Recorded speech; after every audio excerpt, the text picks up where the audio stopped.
নমস্কার বন্ধুরা, কেমন আছেন সবাই? আমি আজকে একটা রেসিপি নিয়ে এসেছি। এটা হচ্ছে পালং শাক দিয়ে মুসুর ডাল দিয়ে বেটে তার সঙ্গে একটুখানি আমি আদা আর কাঁচা লঙ্কা আর একটু নুন দিয়ে বেটেছি। তো সেটাকে আমি বড়া তৈরি করে নিচ্ছি। তারপরে এটা একটা ঝাল দেওয়া হবে, ঝাল দেওয়া বা ঝোল যেটাই বলুন একটা হবে। তো এই রেসিপিটা আপনারা দেখতে থাকুন আমি কিভাবে বানাই।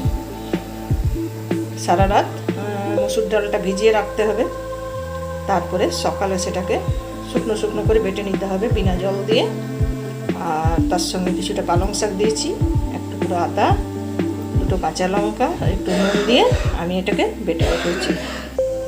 এখানে আমি একটু পেঁয়াজ কুচি করে নিয়েছি চপারে, আর এখানে একটু আদা রসুন, কাসুরি মেথি, কাশ্মীরি লাল লঙ্কার গুঁড়ো আর একটু জিরে গুঁড়ি আমি এর মধ্যে নিয়ে নিয়েছি। আর ফোড়নের দুটো আমি তেজপাতা দেবো, দুটো তেজপাতা নিয়ে নিয়েছি। আমি এগুলো দিয়ে রান্নাটা করব।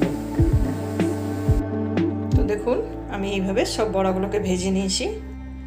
তো এবারে রান্নার প্রসেসে চলে যাব। আমি রান্নাটা কী করে করি আপনারা দেখুন। তেলটা আমার গরম হয়ে গেছে, এবারে আমি এর মধ্যে দিয়ে দেবো একটু গোটা জিরে আর একটু হিং আমি নিয়েছি, সেটা দিয়ে দিচ্ছি। তারপর ফোড়নে দিয়ে দিচ্ছি দুটো তেজপাতা,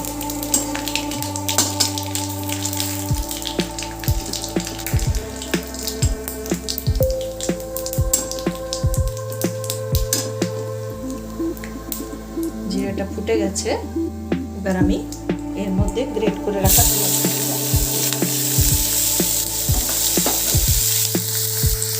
এটা ভালো করে হালকা ভাজা ভাজা করে নেব।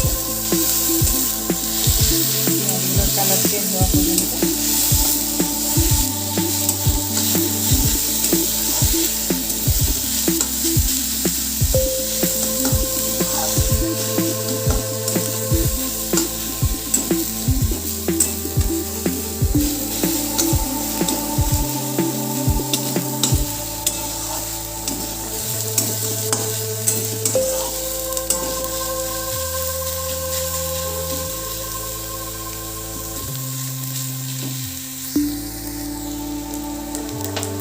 এর মধ্যে এই সময় দিয়ে দিচ্ছি স্বাদ অনুসারে নুন,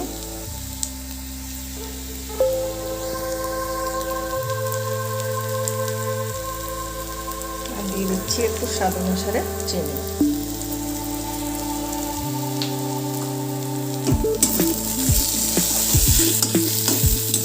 নুনটা এই সময় দিলে পেঁয়াজটা তাড়াতাড়ি ভালো হয়ে যাবে।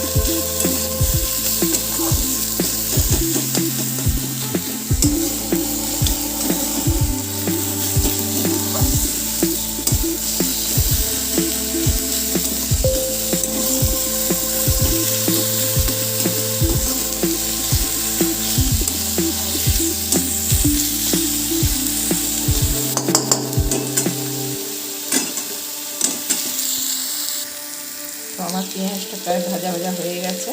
এবার আমি যে মশলাটা বেটে রেখেছিলাম সেটা দিয়ে দেবো।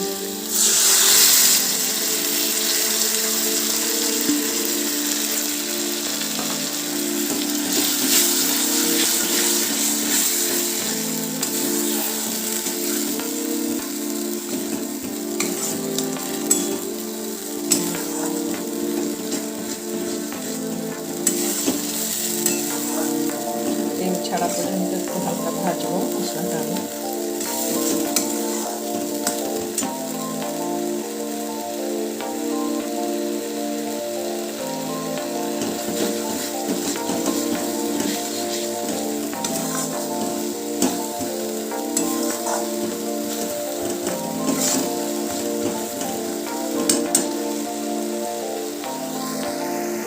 তো মশলাটা আমার দেখুন ভাজা ভাজা হয়ে গেছে। এবার আমি পরিমাণ মতো এর মধ্যে একটু মশলা ধোয়া বাটিটা আমি দিয়ে দিচ্ছি প্রথমে। তারপর আমি পরিমাণ মতো এর মধ্যে যে যেমন ঝোল খাবেন সেরকম ঝোল দেবেন। বড়াতে একটু ঝোল টানে, একটু বেশি করে দিতে হবে।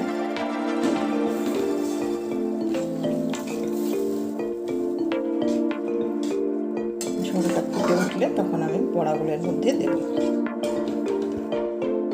তো আমার ঝোলটা দেখুন ফুটে উঠেছে। এবার আমি এই বড়াগুলো দিয়ে দেবো।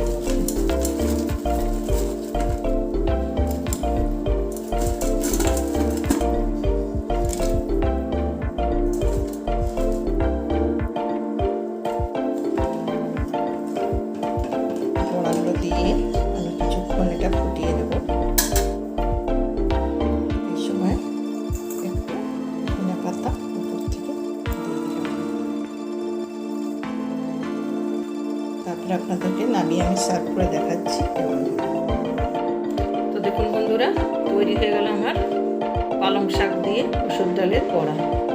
এখন তো শীতকালে পালং শাক বাজারে পাওয়াই যায়, আপনারা বাড়িতে ট্রাই করে দেখতে পারেন।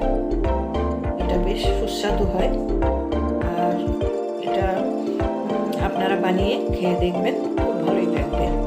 তো আজকের মতন বিদায় নিচ্ছি। ভালো থাকবেন, সুস্থ থাকবেন। আর যদি আমার চ্যানেলটা ভালো লেগে থাকে বা আমার রেসিপিগুলো, তাহলে আমার চ্যানেলটা লাইক, শেয়ার, কমেন্ট করতে ভুলবেন না। আপনাদের কমেন্ট, শেয়ার পেলে আরও উৎসাহিত হব। আর যদি নতুন হন তো আমার চ্যানেলটা সাবস্ক্রাইব করে দেবেন। আজকের মতো বিদায় নিচ্ছি। নমস্কার।